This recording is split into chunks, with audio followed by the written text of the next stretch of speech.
So one of the workshops we do here at the John Moore Museum is all connected to medicine in the medieval and Tudor period. Now, in the past, our ancestors believed that you fell unwell because of bad air or miasmas. So anything that smelt a little bit smelly or off-putting, that was disease floating in the air waiting for you to breathe it in. So people try to find ways to protect themselves against anything that smelt bad at all. So they had things such as these. This is called a pomander.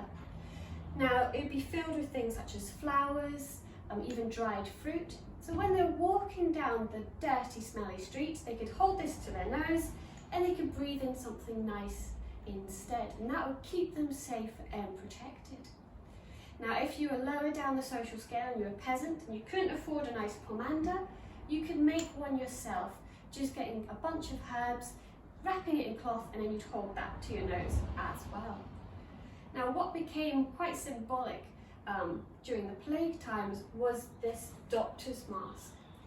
Now, this came into being in the 17th century, and it's believed to have been invented by a physician connected to the French royal court who looked after King Louis XIII. So the plague doctors would be dressed from head to toe, so it would be leather garments which would be scented with wax.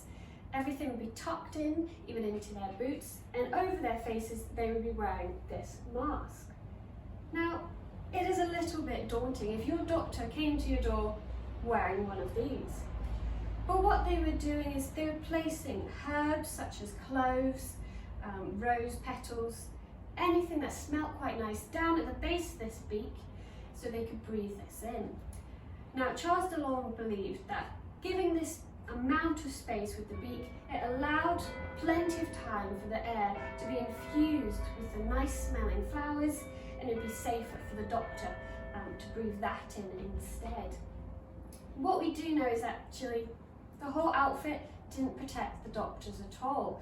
They didn't know about germ theory at this point in time. So the very symbolic plague doctor, which is quite scary, it didn't really work. And even plague doctors themselves fell unwell during the pandemics in the past. So thankfully our doctors don't wear one of these, but even today we are wearing masks ourselves. But thankfully they don't look like this.